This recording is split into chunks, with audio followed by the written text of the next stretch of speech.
Okay, let me begin with the beginning.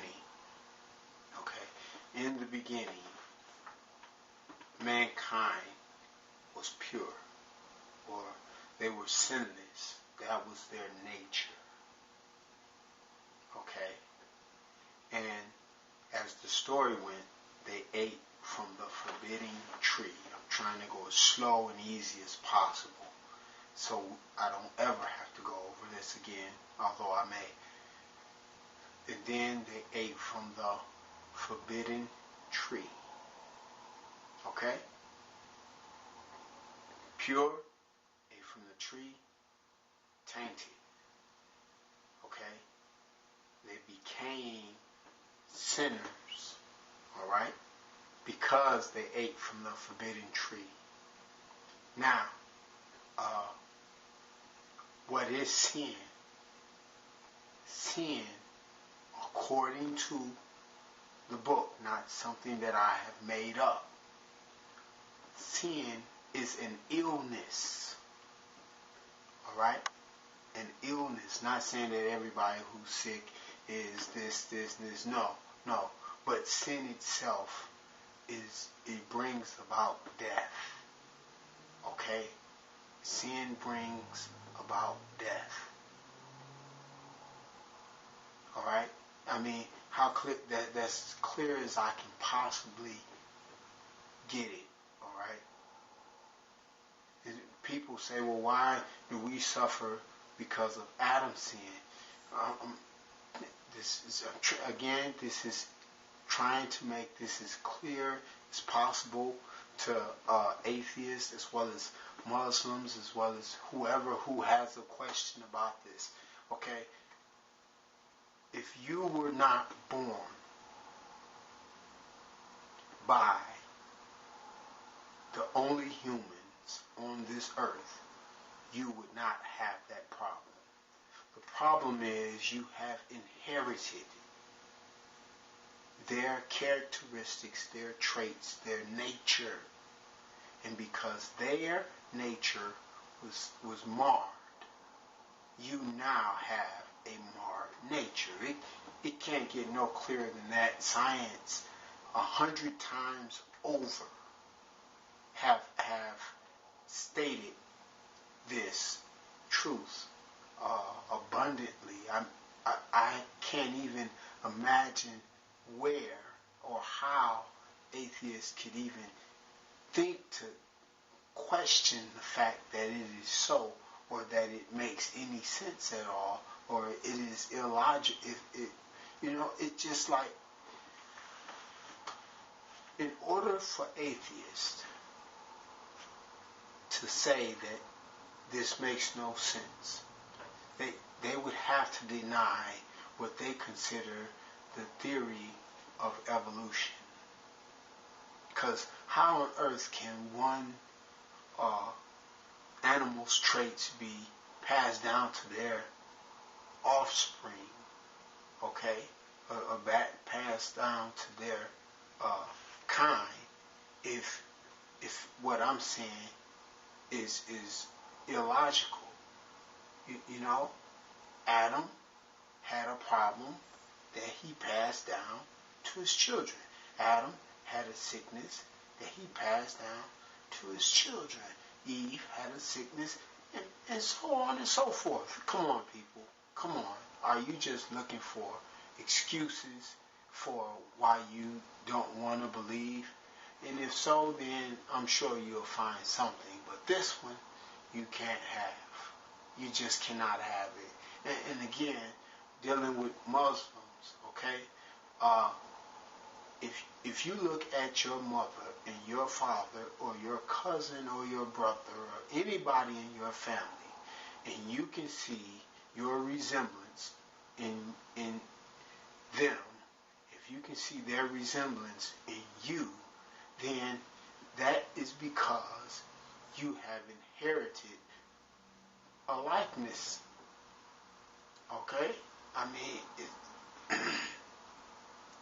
it can't get much plainer than that. And I know about the ayat or the surah that comments on, and I totally believe that it has been misread for years.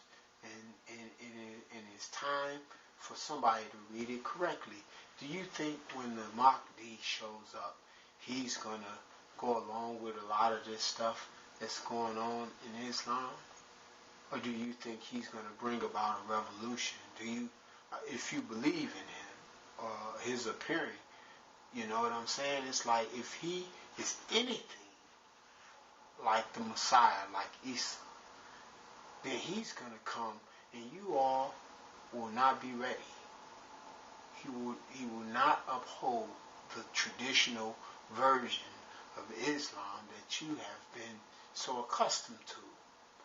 And the problem is,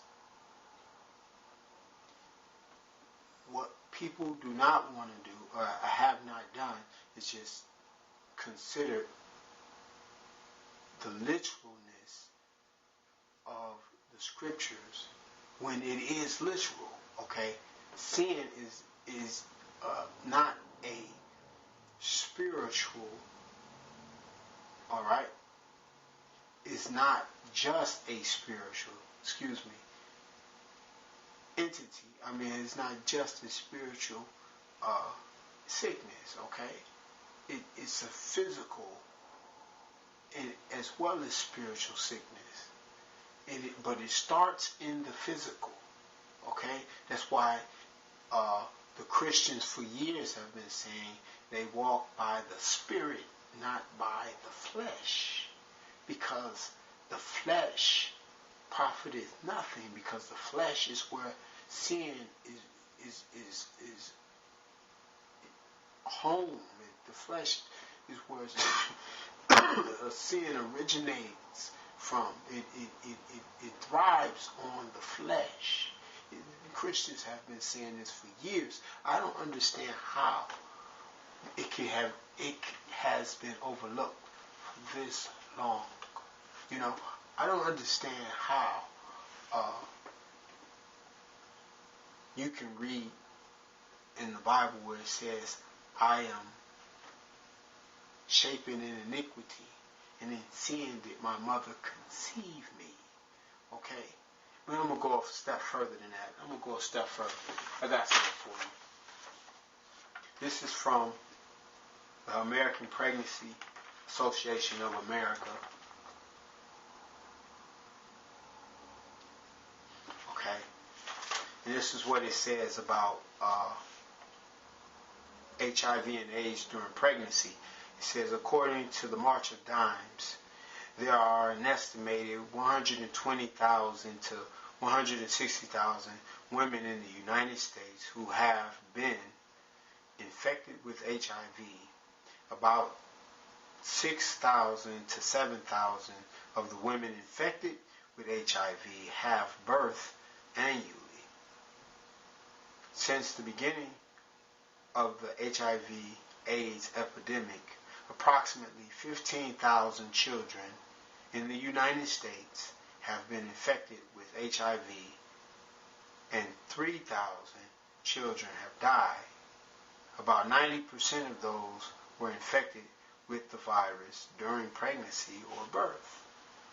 You see, how is it? I mean, I'm just saying this for the science end of it, okay? Just like HIV and AIDS can be passed on to a child, sin is the same thing. I mean, it's almost a direct parallel. Direct parallel. How people can go on living their life. You see what I'm saying? It's almost a direct parallel. How can you say it is not? You know, there's no logic in it, or I don't see how it's done, or this. Why would God do this and this? No, it is passed on through heredity. It's no mystery. That's not a big revelation. It's worded a certain way in the book, yes, but the understanding of it is simple. They just hereditary traits was passed on to their children. I mean, come on, people. It says This is from another location, but it says, if a pregnant woman is infected with HIV, she can transmit the virus to her baby during pregnancy, labor and delivery, or breastfeeding. I mean, come on, people. People, I'm going to give you some scriptures. And I want you to look at them. Okay? Give you some scriptures. And you look at them.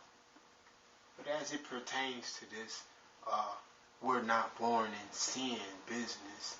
If Adam and Eve sinned, it only makes sense that their children were born with the same defect that they had, with the same illness that they had. It only makes sense.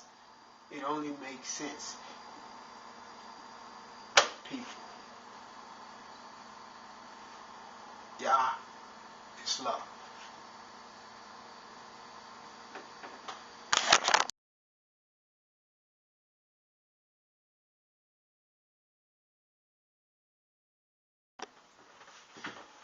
You know, a while back, somebody from the atheist community highlighted how they were trying to highlight how atheists have morals.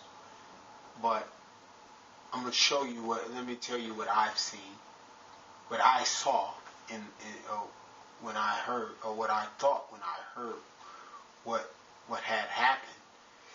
There was a tsunami or an earthquake or something in one of the foreign countries, and a young, maybe 8-year-old, 7-year-old, or something like that, he gave up his food or his coat or his clothes or something to help somebody else.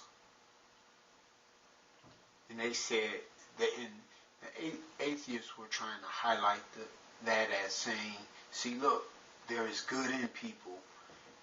You know, they don't have to have religion in order to show that goodness, to have goodness in them. But when I saw that, or when I heard that, what I perceived was that righteousness, that good that is already in man, that was in Adam at the beginning, that in that situation and under those constraints, it just shined forth. It came out of them. You see what I'm saying? Under pressure or in tight situations, things come out of you that is in you. And that's what happened. That good, that originally, that's where I see it coming from. I don't see it being just, everybody just have good in it. Yeah, they do. Why? Because that was our original nature. Our original nature was to be righteous and to do and have morals of that nature. Not because we have anything good of our own, like it's just us in general, but that it was put into us to be that way. So in that sense, it is us, but not just because they're, you follow what I'm saying? All right.